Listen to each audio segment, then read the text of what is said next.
you don't have, you can't, I'm not sure you showed a video last time. Can you pull up a video of that house? The challenge is the video looked one way and it was very nice then, but when I get done with it, it's going to look way better than that. So, yeah, you know, I could try to pull up the, I have a video of the swimming pool. Yes, that, yes. Is pretty impressive. Hold on a second. I'll get it over there while we're early waiting anyways.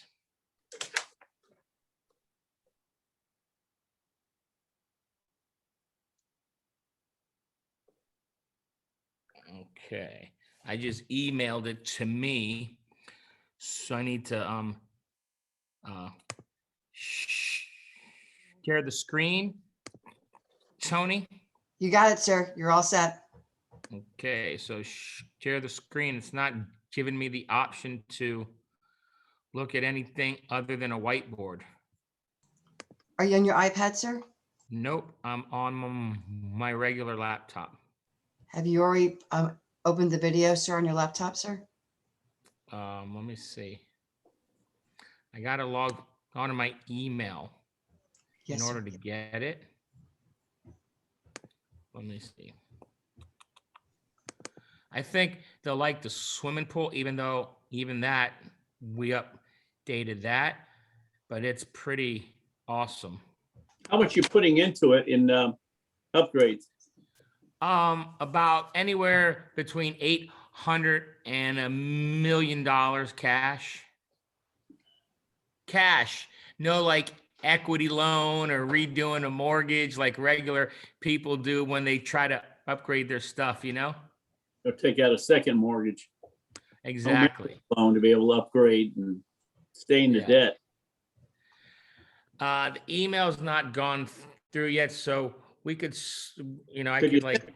Tony, could you send it to Tony? Tony, what's your email? Alexander, Tony with an I. Hold on a second. Sure. Alexander, Tony with an I. 23. I got it. Thank you. Okay, I just emailed you the video. I mean, this swimming pool's got fire pits in it. It has a jacuzzi for 8 people. It actually won awards in a magazine named Lux Magazine. It was on the cover of it. And this guy that used to own our house was pretty rich. And he moved east on the ocean and he purchased an $8 million house and then gutted that and redid it. So that's, you know, and so I got a good deal because it was COVID times and he just wanted to get rid of it. And I bought it earlier than all this real estate craze. So when I bought it, Bill, it appraised at $1 million more than what I paid. Wow. And now when you appraise it, it's like $1.5 million more. So I got a really good deal.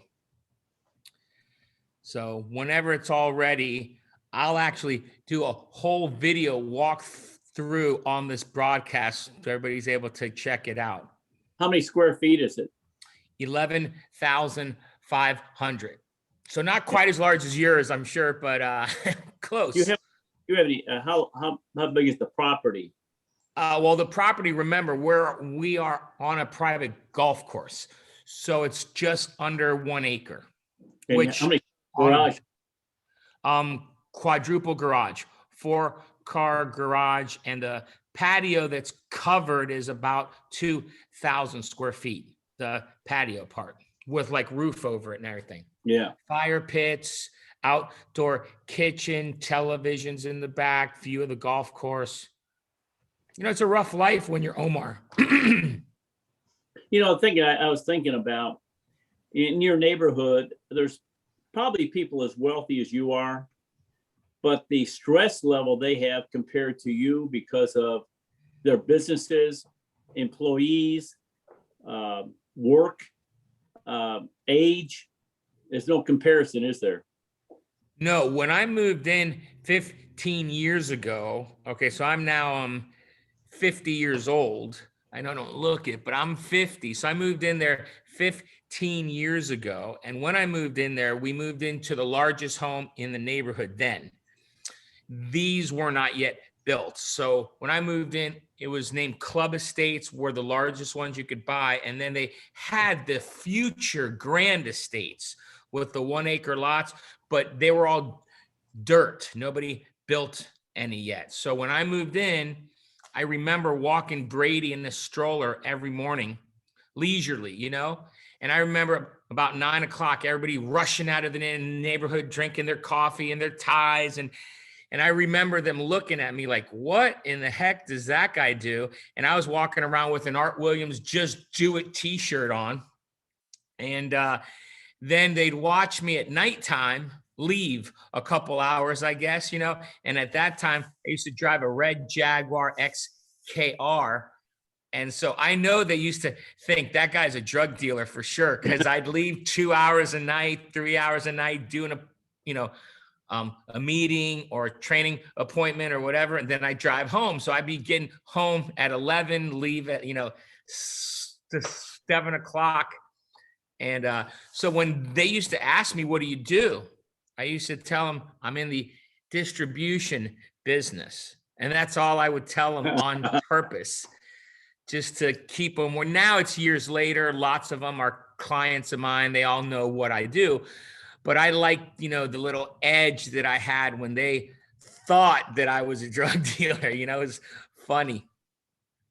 I've got a copy of some quotes from Think and Grow Rich, and I want to start out with that. And he's very frank, and I think a lot of us don't get it. It all kind of starts with either you have a poverty mindset or a wealth mindset. There's no in between. Right. There's nothing in the middle. And most people don't have a wealth conscious, thinking, well, I don't have a wealth conscious and I don't have a poverty conscious. I just want to make enough money to be happy. But he says this: if you don't have a money consciousness, then you have a poverty consciousness. So most people on this call have a poverty consciousness. They're just not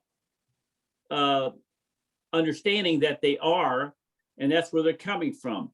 It says here, the accumulation of money, and comment on this, cannot be left to chance, and that's where most people are.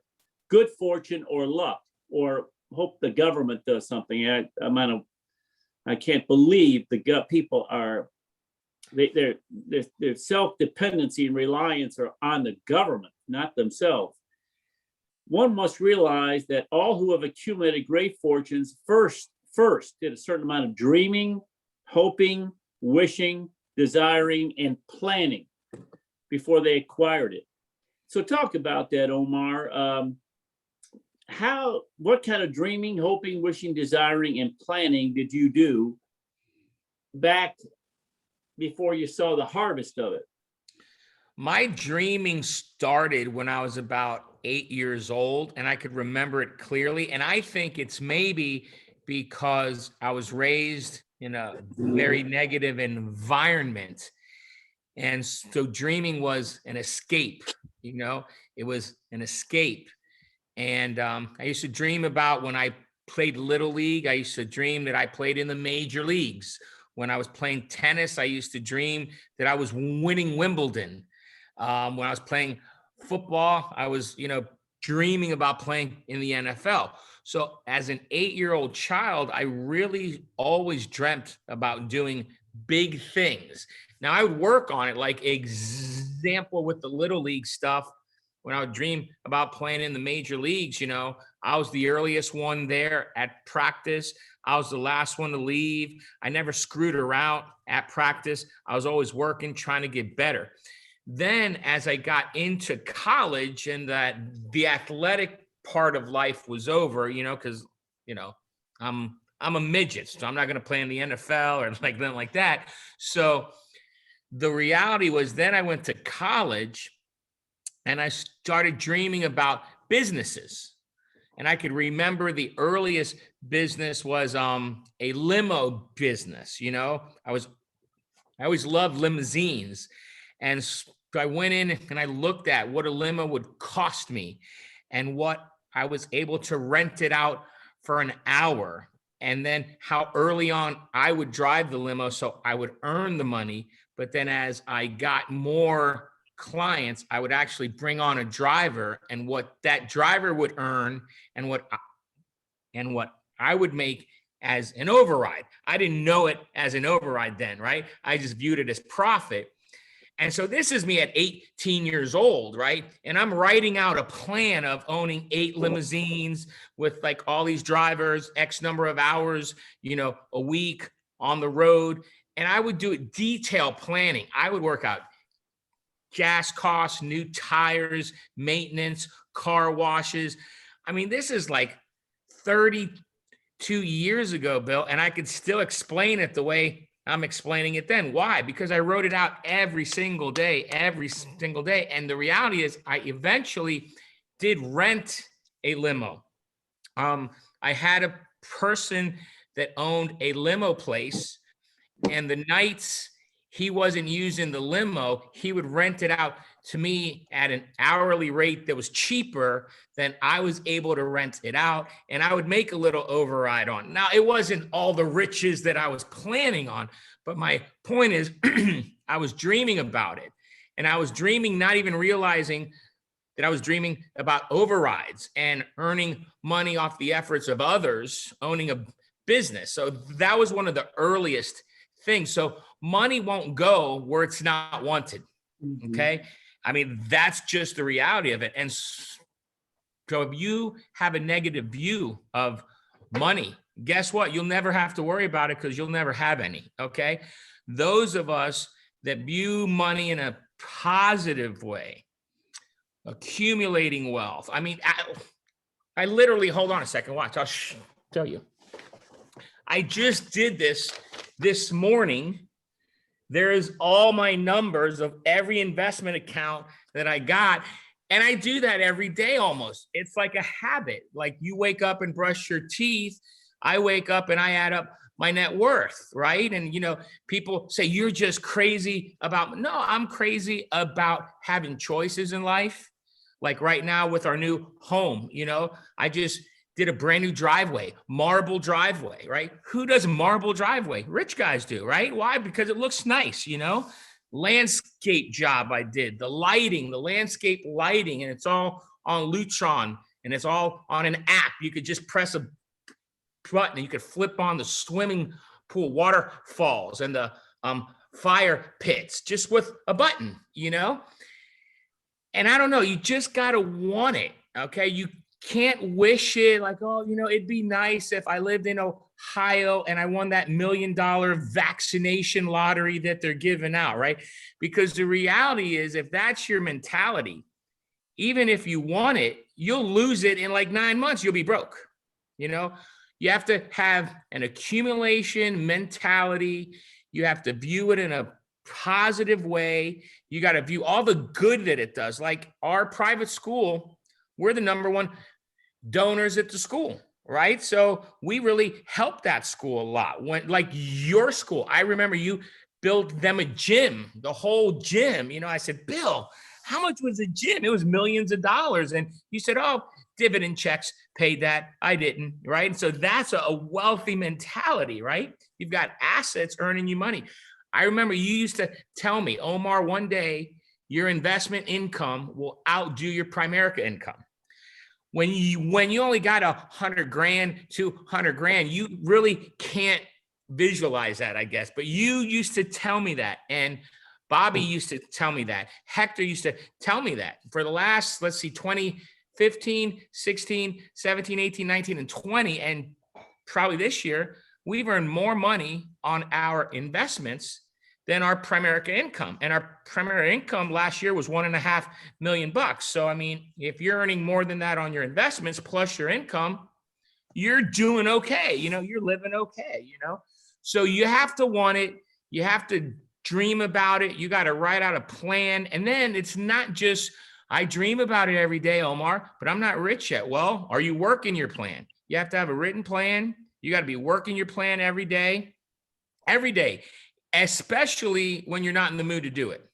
Especially when you're not in the mood to do it, right? Because it's easy to work when you're in the mood to do it, right? I mean, but it's very hard to work, and it's even harder to work when you're not in the mood to do it and you're rich, okay? But this week alone, like Monday night, I went out, visited a client, 200 grand annuity, 100 grand mutual fund. I'm going to recruit the guy. He's already a life client. I'd rather be home with my wife and my kids. So I didn't really want to go do that, but I did it, right? And on Wednesday night, I was out on appointments. Now, I'm not out every night on appointments. I don't want to mislead you.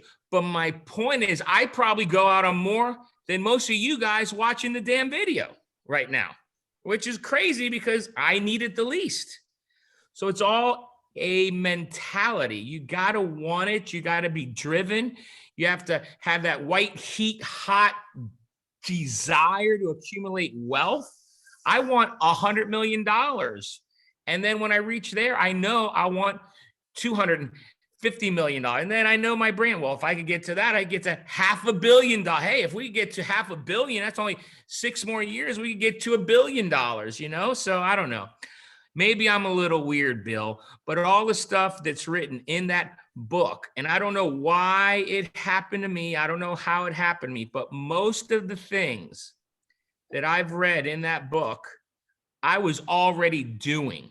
And I don't know why or how. What book are you talking about?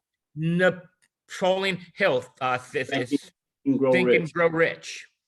You know, it says here, very blunt, again, money accumulation is the result of constantly thinking like you. Most people on this call have never written out a net worth. Most people on this call have not joined Primerica to build a net worth. I was talking to one of my guys the other day, and I said, what's your goals? He said, 10 by 10. I said, how much money are you going to make off that? He went, he hadn't even thought about how much money he was going to make. Versus, well, I want $1 million net worth in 10 years. I got to start saving $4,000 a month. In order to save $4,000 a month, I've got to make $10,000 a month. In order to make $10,000 a month, I got to do a 20 by 20 base shop. That's the way I did it, Bill. There's no, like it says here, you may as well know right here, and you're going to be using your words, that you can never have great riches in great quantities unless you can work yourself into a white heat of desire for money and actually believe you will possess it. So most people are indifferent to making money because that's how they've been allowed themselves. You can blame your parents, you can blame society, the bottom line is we have to start taking personal responsibility. Either you're wealthy or you're not. There's no in between. Talk about that white heat desire for money. And how do you do that? My mom brought me to, when I was a little kid, I was about 9 years old. My mom brought me to, there was a live person named Charles Givens. I don't know if you've ever heard of him, Bill? Yeah.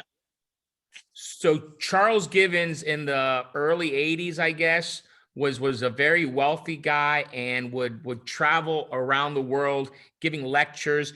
And, you know, his lectures were buy my books, buy my tapes, yada, yada, yada. And so my mother was always a dreamer about getting rich. I don't know where that stopped. It did definitely stop because I remember when it stopped. But in those years, she brought me to watch this guy, Charles Givens. And if you don't know who he is, look him up. He's probably dead. He wound up in jail or something, whatever. But my point was, when you're 9 years old and you're impressionable and you're looking at this guy that's up there with a Rolex presidential, dressed like $1 million, and he's like talking stuff. We ordered these audio tapes. Here I am 9, right? At 9 years old, what are they now doing? Playing video games and doing stupid stuff, right? I was 9 listening to How to Make Money.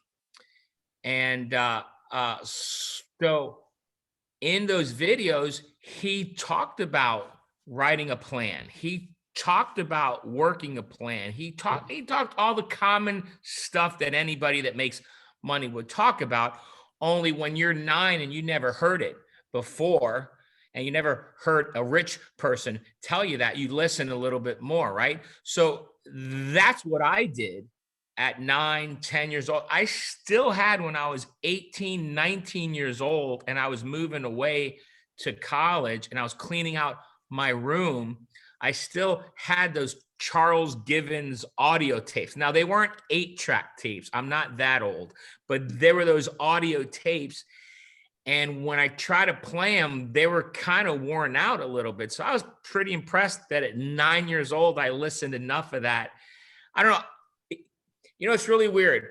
Every challenge you have in your life, and we all have our own challenges, we think nobody else is struggling like us. So when I was a kid and I was growing up with an a dad that was an alcoholic and in a violent home and in a bad neighborhood, I thought, oh my God, woe is me. You know, it's only me. But everybody's got their own problems. What I've learned, the older that I get, the wiser I get, is the Lord places you exactly where you need to be so you can learn the valuable lessons that will help you grow into the person you need to be. And so years later, you know, I got that. When you're in the middle of your problems, you don't get that. If you ever get out of your problems, meaning work your way out, dream your way, think your way, plan your way, and then work your way out of it, which is what I did, then it's crystal clear. I mean, like it's so crystal clear, it's ridiculous. Everything that I went through was on purpose. That I stuttered all my life was just the Lord making me tough, not caring about what anybody else's views were, right? And so then when I joined Primerica, you know, I won easier than most because I lived that rough life growing up. Those of us that grew up easy with no challenges or less challenges, maybe you struggle more here. Oh, well, get over it, right? Dream your way out of it, think your way out of it, plan your way out of it, and work your way out of it. So that's what I did. You know, Ralph Waldo Emerson said, money, which represents the prose of life, Prose, which means average and ordinary things of life, and which is hardly spoken of in parlors without an apology, is in effects and laws as beautiful as roses. So our thought process about money, having money and accumulating money, we think money's beautiful. You know, Mike Tuttle was on a call we had, and he went down to Mexico. And all these people with problems, and he brings $10,000 at a crack every time to help them out. Money is beautiful because it fixes things. You know, you say, well, medication no. There's money that needs to go into research to create that medication, to have that doctor to cure you. We don't give money enough credit. We blame money for everything. We don't have a good posture for money. It says here, if you find you are money indifferent, you may be sure that you have not yet acquired the money consciousness that you must possess.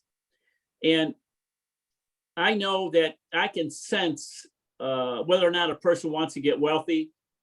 And I try to separate myself from those people because I can't do anything for them. They're just wasting my time. They don't, you know, I'm helping you. No, you're wasting time. If you don't, we can't help you. Unless you want to get healthy, a doctor can't help you. Talk about that in how you've got to make up your mind that you came here to get wealthy, not build a business, not leave a legacy, not leave something behind for your children, not have a passive income, get wealthy. Talk about that, Omar. That's a very strong decision we have to make, and very firm. Yeah, all of that stuff you brought up is a result of you getting wealthy. So leaving a legacy, leaving something to your kid. Because if you're not wealthy, what are you going to leave them? Headaches. That's what you're going to leave them. Aggravation, heartache, right?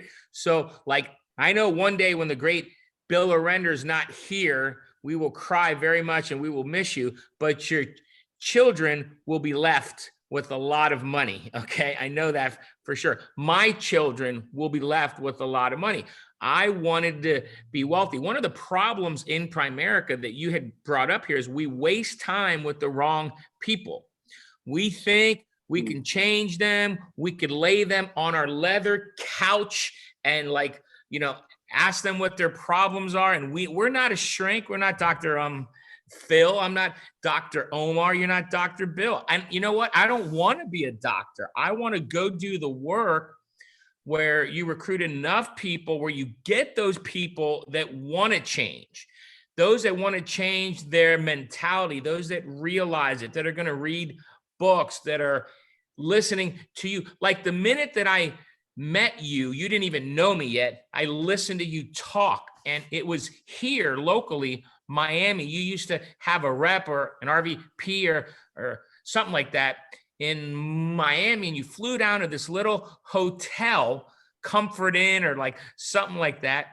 And I heard you were in town, and it was like an hour away. I said, I'm not missing Bill Orender. So I drove down there and I listened to you talk. And I remember you talking about, if you got debt, you are not dating my daughters. If you got debt, you're not doing this. And if you got debt, you're not doing that. And I left there that night going, man, I need to get rid of all my debt, because what if I want to date his daughter one day, That's like what I thought. And so just that I'm around you for 10 minutes in an audience, you changed the way, like I knew what you were all about. Right now, the question that I have to everybody here is, does everybody know what you're all about? Right? Do they know you're all about not making money? Well, guess what? That's what you will attract into your business. You will attract people that are not. I always laugh when I hear these people say, money just not important to me, but I just want to bring help to people, right? Well, what do you think you got to bring them to really help them? Money. That helps them with most of their problems. Most problems are resolved with a check.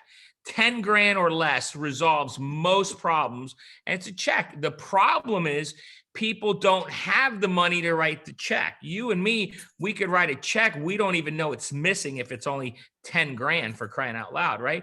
So you can't spend time with the wrong people. We're doing this call just because you and I love talking about money, and we're not wasting our time, because we would do this anyways, you and I, right? We love just calling each other, texting each other, talking about money. So your idea was brilliant. Say, hey, we're going to do this anyways.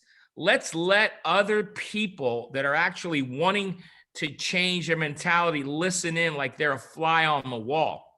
So this is a way to do it in a way where you and I enjoy each other anyways. We're not wasting our time, because we would do this anyways once a month anyways. We're just allowing those people that want to change listen in. So quit wasting your time. And I relate that to everything business-wise too. If you're recruiting people that are lazy and not working, quit wasting your time. Go get another one. If you're with your kids and you're in their school and you meet their buddies' parents and they're just the wrong kind of people, don't waste your time growing relationships with them. Move on to the next person. I am very good at not wasting time with the wrong people. I remember when you and I met originally, I think we were on an airplane or something. You didn't really know who I was. So I was like talking loud so that you could hear me. You can overhear me. And then you did. And then you started asking questions. See, everything I did and do is intentional. It's intentional.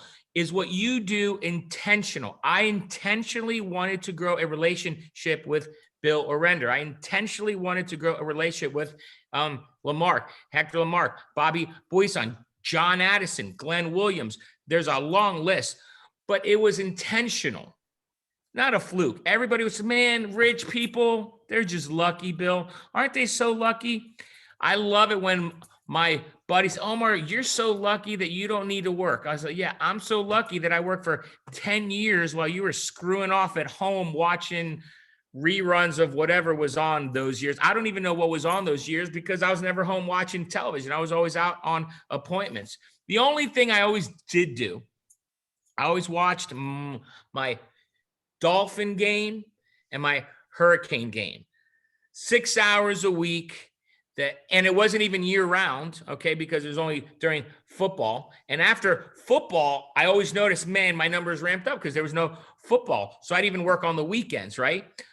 But you got to choose one thing you enjoy to do. That was my thing. And even with that, I created a reward punishment thing.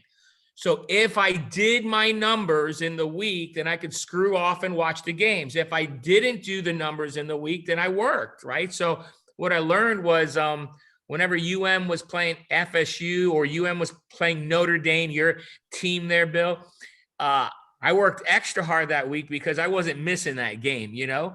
So create a reward and punishment system so you can enjoy what you want to enjoy if you achieve the goals. Quit wasting your time with the wrong people and start getting better reading. Like in the last week, I just read a book about marriage, love languages, right?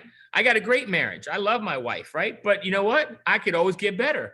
I'm rich, right? But you know what? I can always get richer, right? I'm great at Primerica, but I could always get better at it, right? So you've got to constantly be hanging around people. See, Hector makes me just a little uncomfortable. He used to make me a lot more uncomfortable, but now that we're close buddies, it's slightly. But the reason is he doesn't try to do it, is he's always getting better. And I'm thinking, God, he lives the dream and he's working on him. That guy reads crazy, but he's read over 1,800 books, okay? Most of us have read 2 books, okay? And even those weren't the whole book, okay? So if he's getting better, Bill Orender's getting better, Bobby Buisson's getting better, I got to get better, right? And everybody on this call, what are you doing today to get better? How are you changing the way you think? I know what you're saying. Well, I'm watching the Zoom. Okay, that's the entry level, easy way to do it. And it's good that you do that. But then you got to do something more than that when the Zoom is done, because we only run this once a month. So what are you doing all the other days? So, You know, I just looked up, Billy Graham said this, the famous evangelist. If a person gets his attitude toward money straight, it will help straighten out almost every other area in his life. Another person said, money is amazing. Isn't that funny? Most of us are afraid to say to somebody, you know, money is amazing. We would never say that. Not in today's cancel culture. Having it helps you do great things. Even if you're a charity, you need to figure out how to make money. If you don't make money, you can't do great things. It's not the number one priority. It's not the number 100, but it's got to be in your top 5. And one of the things that always caused me, and I want you to comment on that, 2 things, reward and punish. I made up my mind for 2 years, no golf, no tennis. It's my wife, my family, my faith, and making money, and not building a business. Understand that. I came here to make money. If you tried to recruit me without talking about me making money, I wouldn't have joined. Mike Tuttle, we had him on a call. He said, I was hungry to make money. Most people are not hungry enough. So I always wanted to monitor myself. So everything I bought, I only bought after I hit a net worth number. I want a new pair of shoes. Got to hit net worth number of $20,000. Then I'm buying that pair of shoes. I can go through my first Rolex. I had a net worth of like $200,000 before I bought my first Rolex. Before I bought our first house, a car. Everything was not income, not recruits, not numbers, net worth. Talk about that, how this is all net worth and getting wealthy. Everything else is to feed that. now I'll tell you, originally I would use goals related to income. The more that I got around people like you, Bobby, Hector, I would change that to net worth. Example, when I wanted a brand new Rolex, every guy wants a Rolex when you're a young guy, right? You want that Rolex watch because it's status. It's status. Like, hey, I have a Rolex. So when I made $20,000, now Rolexes then were about $5,000, a nice one, two-tone gold, stainless blue face, Submariner, right? So I would go into Mayer's Jewelers and I would try it on, but I'd never buy it, right? So they kind of knew me. So I literally had to visit different Mayers at different times. So they weren't the exact employees, because when they were, they'd look at me, walk in, and they'd act like, I wasn't there because they knew I wasn't going to buy it. But I would always tell them, I'm going to buy this when I make 20 grand in 1 month. Well, they looked at me like, you're never going to make 20,000 in a month. There were months where I made $19,912. I remember that month. And everybody was telling me, oh, you're close enough. Just get it. No, that's not my goal, right? I'm not flexible with my goal. So the month that I did it, I made $28,000. Now, remember, this is back in 1998. Yeah. It's like So 56,000. Yeah. Was a lot of money in 1990. I know a lot of you guys are listening. 28,000, a lot of money now, but in 1998, it was a lot more. And when I got that 28,000, I took $5,000 of it cash. I went to the bank. I got cash, a wad of $100 bills, because I knew the Rolex was a little bit more than that. With taxes, it was like $5,800, but I wanted a deal. And I thought if I walked in there with cash, Bill, that I could get a deal. And you know what I did? I walked in, and the lady that avoided me, I said, well, her loss. So I walked around. Another person avoided me. They recognized me. Oh, there's that Rolex guy. And then this new guy walked up to me. Hi, sir. How can I help you? Well, I want this watch. I want to see. So he yanks it out. I wear it, and I yank out a wad of $100 bills. I said, $5,000. That's what I could give you. That's all I got. He's like, well, it's this much. I said, talk with your manager, because this is all I got. And if you don't agree, I'm going to walk out. So 10 minutes later, I walked out with a brand new Rolex on my wrist, and the other people that ignored me were like regretting it. And it made me feel like a king. And then later on, like now with this new house, I said, we're not getting a new house unless we got $10 million cash. Well, I passed that a while ago now, right? So I bought this house, a Bentley. I've always wanted a Bentley, right? I've always wanted one.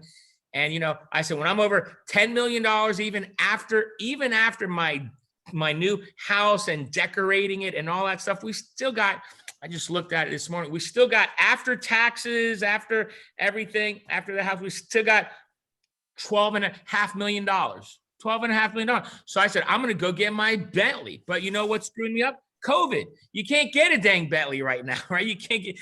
There's one, this is the one we got. So, well, that one's green. It's ugly. I don't want a green Bentley, right? So I got to wait on that. But my point is, I always did have a goal to make X amount of income first.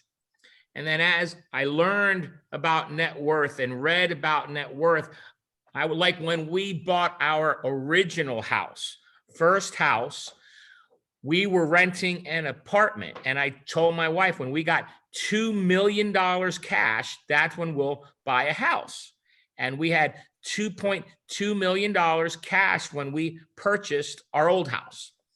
And then when we moved in there, she said, isn't this great? Isn't this beautiful? I said, it's beautiful. But when we got $10 million, we're going to buy the next house, the mansion. She said, this one is a mansion. I go, no, a real mansion, twice as big, And so now when we get to $20 million, Bill, we're going to purchase another property in a place where the weather is good, May, June, July, August, September, October. I'm going to live in Florida, November, December, January, February, March, April as my primary residence for tax purposes when the weather is great.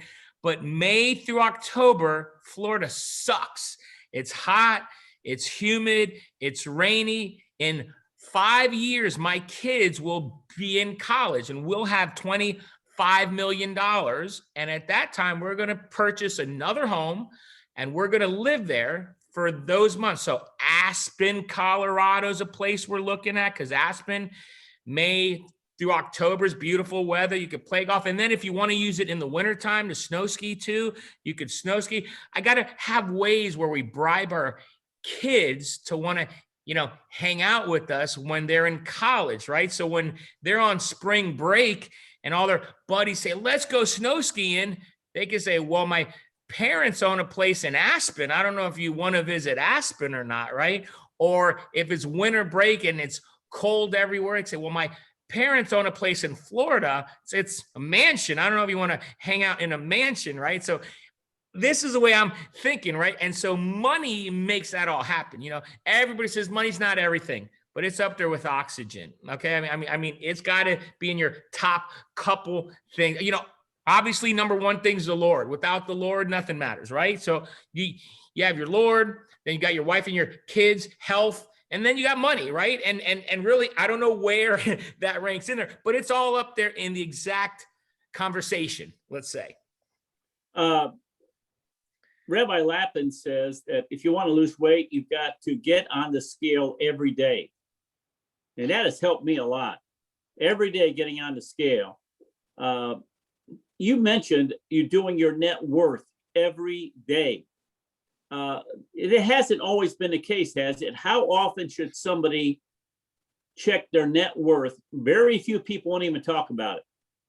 And well, I did mine at least once a week. I remember that. Talk about that. I used to do it once a year. Every New Year's Day on January 1, I would log on to all my accounts and I kept the paper of where I was last year and then this year. So once a year, because I thought checking it early on every day was a little tough on me because, it fluctuates a lot and it isn't growing the way you want it, to grow and all that kind of stuff. So for years, probably from, I'd tell you 2000 to 2010, I checked it once a year.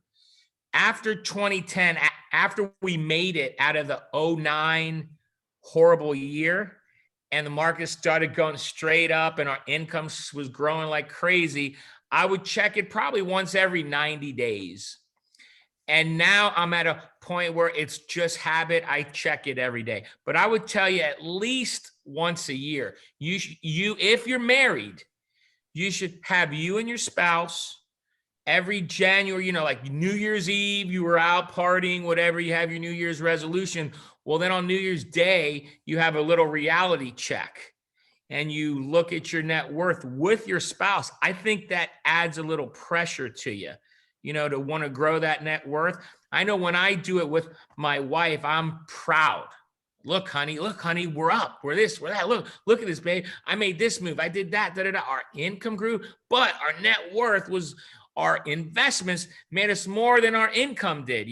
People in Primerica, there's a lot of them that make a lot of money, but their net worth, you ever notice, Bill, a lot of people in Primerica don't even talk about, even the $1 million earners, a lot of them, they don't even talk about it, right?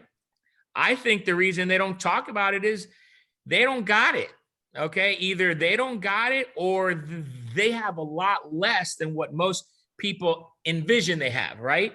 So they just avoid it, and they don't talk about it. But Bobby Buisson has always talked about, literally, Bobby has logged on with me. When I've slept over his house, we're buddies and stuff. So, I slept over his house. I said, hey, baby, look at this. Come over here, right? And he'll log online and he'll show me, and there's an account with $189 million, right? He goes, that's just one of my accounts. Look at this one over here, right? And he'll log on there and I'll be in amazement, right? I think that's why I do it. Now, obviously, when I do it, it's a lot less than Bobby Buisson's net worth. But I do it with our RVPs. I'll literally run an RVP meeting and I'll say, look, I'm going to log on to these accounts because, not to brag, but I need you to visualize. I need you to see what's able to happen to you if you go to work here and you get rich, right? And I'll log online and you just look at the audience. You look at their eyeballs get real.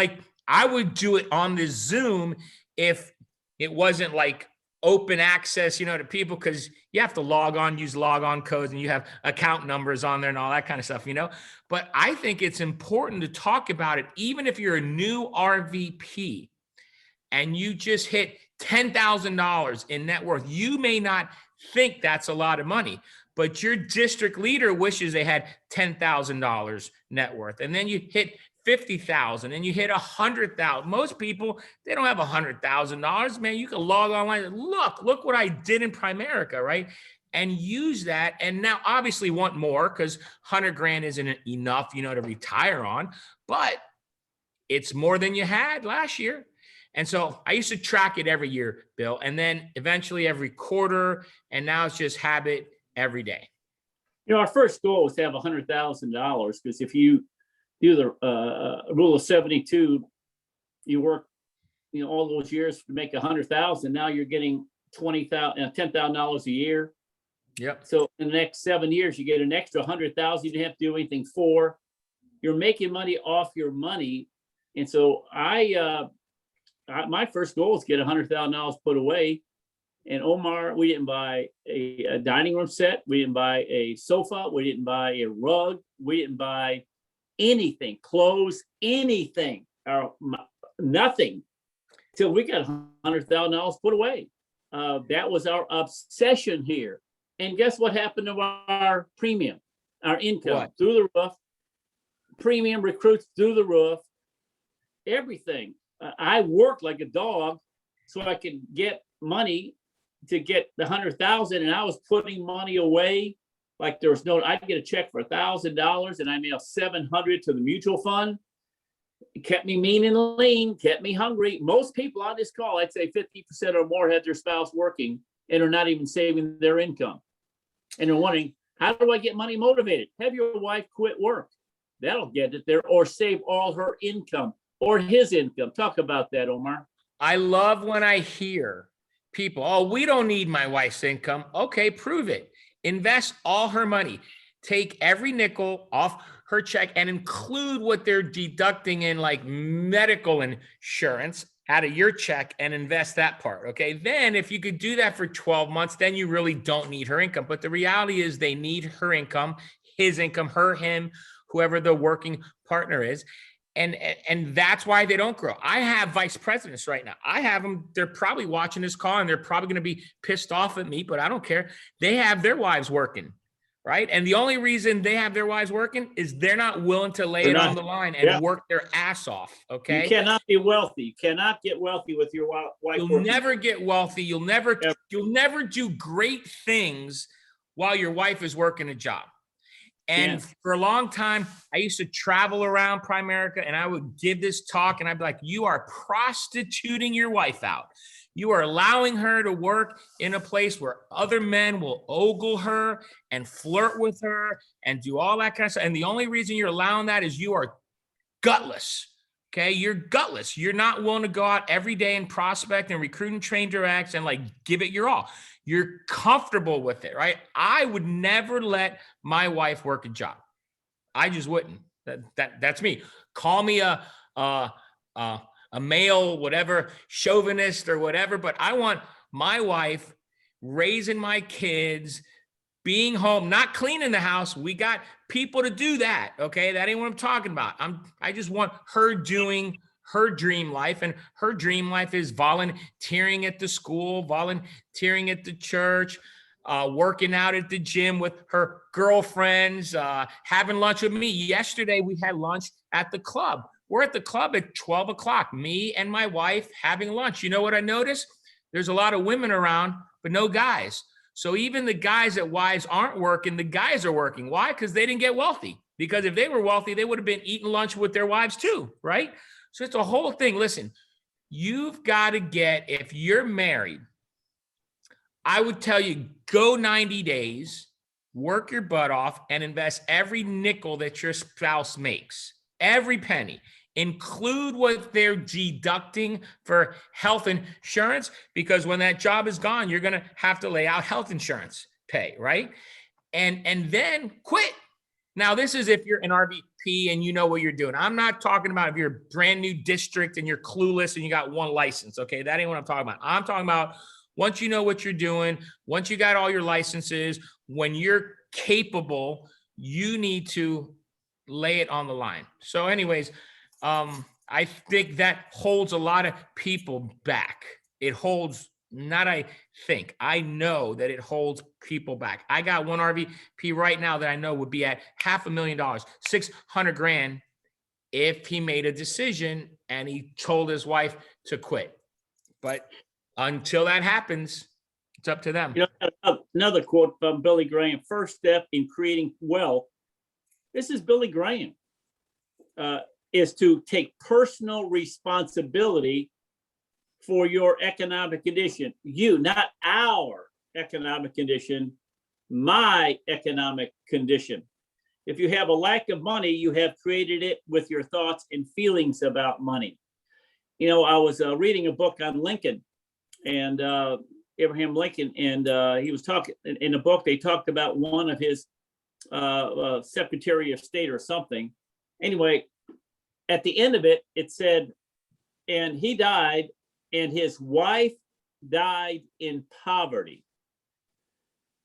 I've read other books, and this man died penniless. Isn't it interesting how they look at a person's life and they define that person's life as the poor soul had no money when they died? Just pull up one time, people who died penniless. It's shocking. Talk to all the people that you admire, that they had the cars, the clothes, they end up penniless. So talk about that, Omar, and that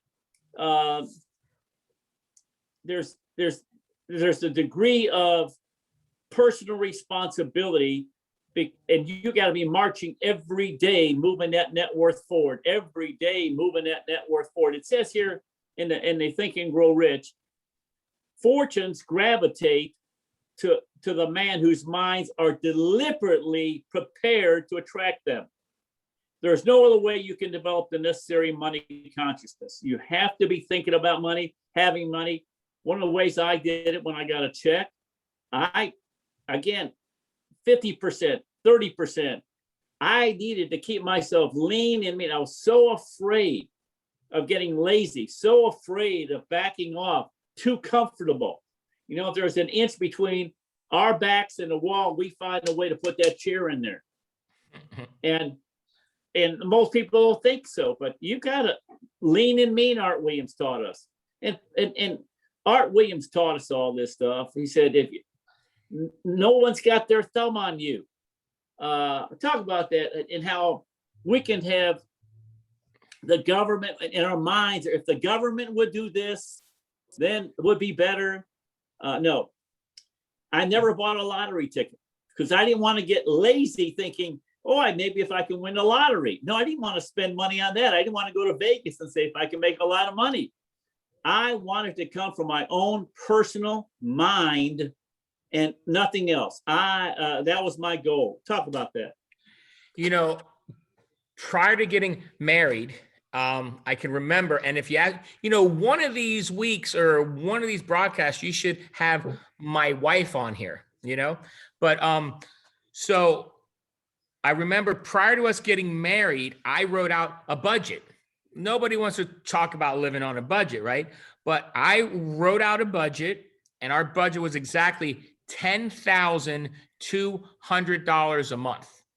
And that was I was doing a budget as if we were already married, even though we weren't yet. And I wasn't, you know, paying her car note or like nothing like that yet. But I wrote out a budget and I went over it with her. I think a lot of us don't do this with their spouses, right?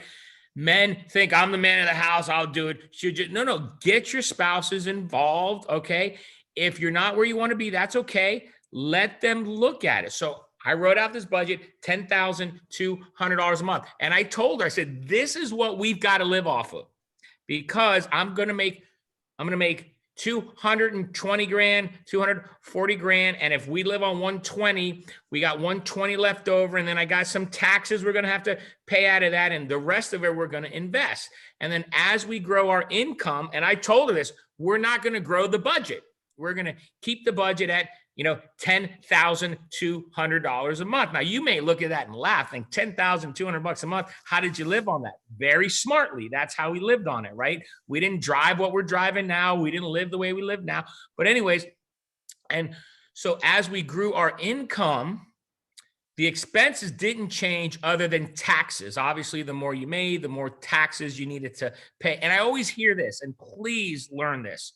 When you hear idiots tell you you need a write-off, okay, smack them in their stupid head, because you'd rather not spend the money and give the taxes. You have a lot more left over than you spend the money and get the write-off. That's a whole math question that I can answer you later.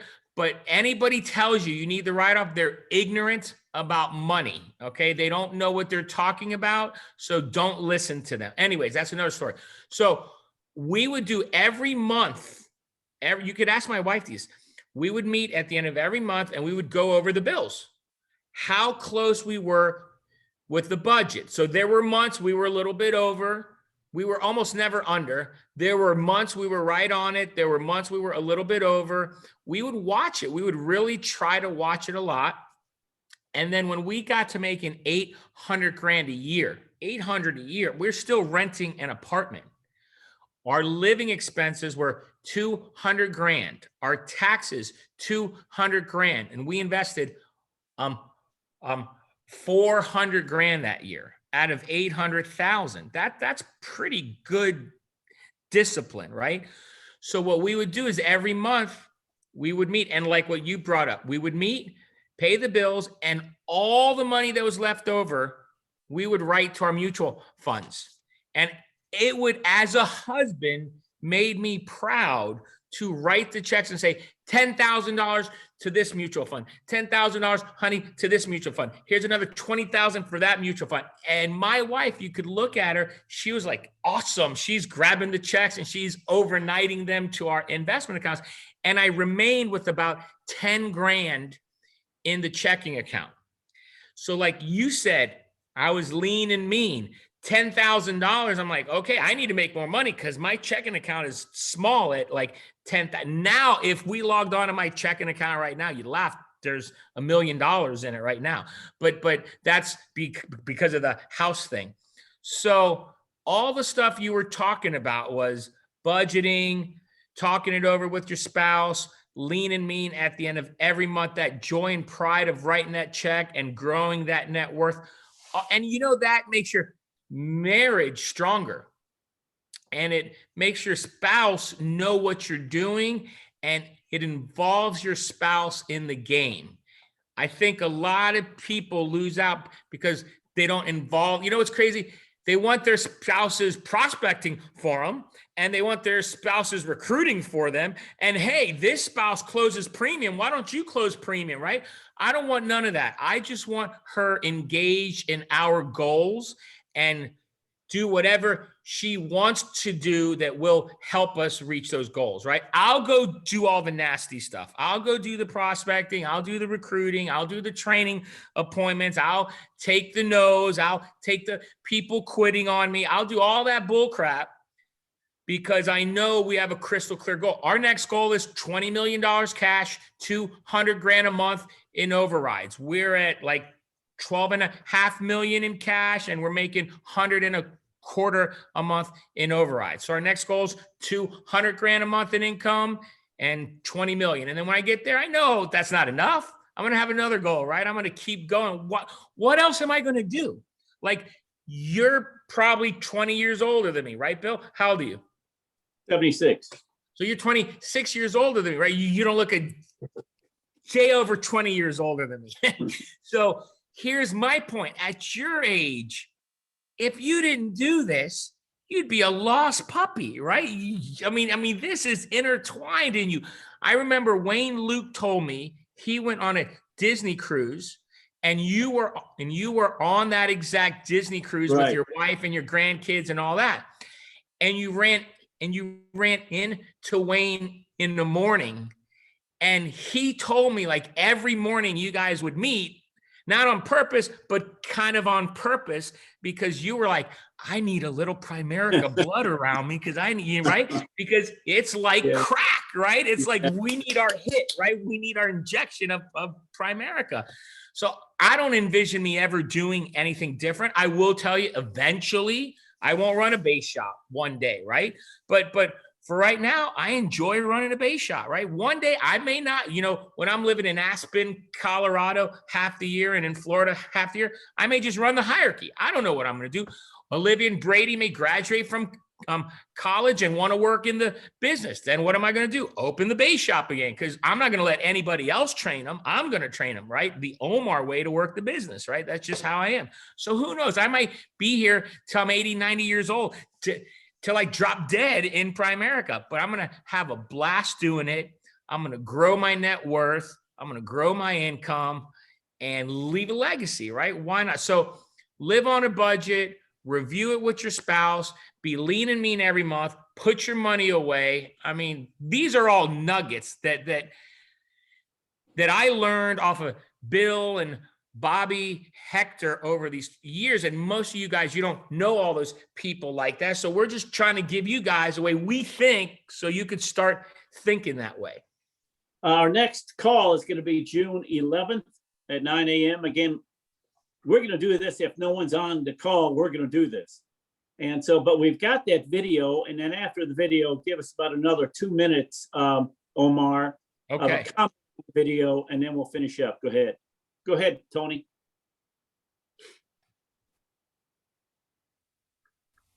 Omar, I think they can probably hear you if you want to talk over this. Wow, this is amazing. This is Omar Look at and the fire pit. new house. He's Palm definitely trees in setting the us up back. because we're gonna have one just like this. Eight-person jacuzzi. Look at this, guys.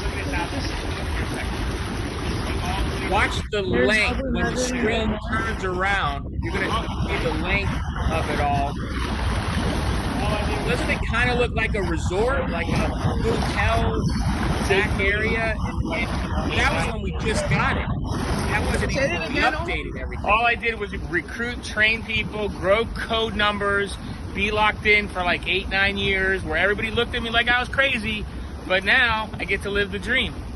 How awesome is that? Look at the width, like the width of the property.